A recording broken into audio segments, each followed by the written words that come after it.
क्या आप यही सोच रहे हो कि मैं ऐसा क्या करूं जिससे अल्लाह रब्बुल इज़्ज़त मेरी पुकार सुन ले। मैं तो इतनी शिद्दत से अल्लाह तेरी बारगाह इलाही में दुआ मांग रहा हूँ। अल्लाह मैं तुझसे इतनी शिद्दत से मांगता हूँ, लेकिन ए अल्लाह मुझे अब तक मेरी दुआओं का सिला क्यों नहीं मिला। ए अल्लाह मैं इतना मांगता हूँ और मुझे अब तक जवाब नहीं मिला। मैं समझ सकती हूँ आपको कभी कभी कुछ इसी तरह के ख्यालात आते होंगे। तो एक बात याद रखो, जैसे आप अपनी ज़िंदगी के गुज़रे हुए लम्हात को याद करते हो ना, इसी तरह अल्लाह ताला भी अपने बंदे के एक एक सजदों के लम्हों का हिसाब रखते हैं। जो दुआएं अल्लाह की बारगाह इलाही में मांगी गई हों, अल्लाह पाक इन सब का हिसाब रखते हैं। बेशक वो तो बेहतर से बेहतरीन देने वाला है। क्या आपको पता है हमारी ज़िंदगी में मुश्किलात कब और क्यों आती हैं? हमारी ज़िंदगी में ये जो मुश्किलात है ना, इन मुश्किलात के पीछे बहुत बड़ी वजह होती है।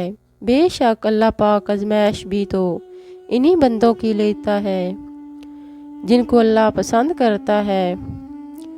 और अगर आपके बार बार मांगने पर आपकी दुआ कबूल नहीं हो रही, तो अल्लाह को आपका मांगना पसंद आ गया है।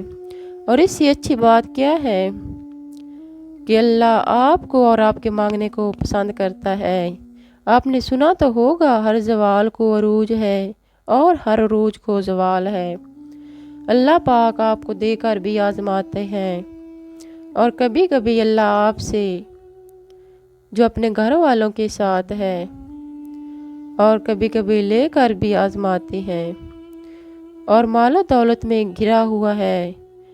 अगर आप इस बात को समझेंगे तो आपको ये पता चलेगा कि हम भी अल्लाह के इतने ही मोहताज हैं जितना वो डूबने वाला इंसान है, जिसके पास इसे बचाने के लिए अल्लाह के सिवा और कोई नहीं है। मगर हम इस बात पर गौर करें तो हमें एहसास होगा कि हम सब अपने अपने लिहाज से अल्लाह के रहम के मोहताज हैं। अगर कोई समुंदर में डूब रहा है तो वो भी अल्लाह की रहम का मोहताज है, और अगर कोई अपनी फैमिली के साथ महफूज है तो वो भी अल्लाह की रहम का मोहताज है। क्योंकि ये दोनों सूरतें आजमाइश की सूरतें हैं। जो डूब रहा है उसकी ये आजमाइश है कि वो अल्लाह पर कितना तवक्कल रखता है, और वो अल्लाह पे कब तक उम्मीद रख के तैरने की कोशिश करता है। जबकि वो दूसरी तरफ वो इंसान जो बिल्कुल महफूज है और मालो दौलत और बेहतरीन रिश्तों में गिरा हुआ है, उसकी ये आजमाइश है कि वो अल्लाह की दी गई नेमतों पे कितना शुक्र अदा करता है, और इन नेमतों की आड़ में आगे कहीं अल्लाह को तो नहीं भुला देता। इसलिए हमें हर हाल में आजिज़ रहना चाहिए और हर हाल में पुरुमीद रहना चाहिए। जैसे डूबने वाले इंसान के पास अल्लाह के सिवा कोई नहीं है, वैसे ही इस इंसान के पास सब कुछ है, अल्लाह के सिवा और कोई भी नहीं। अल्लाह की मोहताजी में होना इंसान की मोहताजी से बहुत बेहतर है। हमारे पास दुनिया की बड़ी से बड़ी पावर ही क्यों ना हो, फिर भी हमें हर कदम पर अल्लाह की ज़रूरत रहनी चाहिए।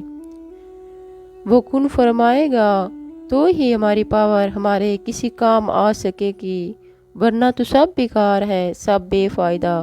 सब्र रखो और उसके फ़ैसले पर खुश रहो, तुम्हें बेहतर से बेहतरीन मिलेगा। और अपनी हिम्मत को बुलंद रखो, तुम्हारा रब ज़िंदगी कहीं से भी शुरू कर सकता है। तुम बस अपना यकीन कायम रखो, बहुत जल्द तुम्हारी किस्मत चमकने वाली है, क्योंकि आजमाइश के बाद ही रात का सफ़र शुरू होता है।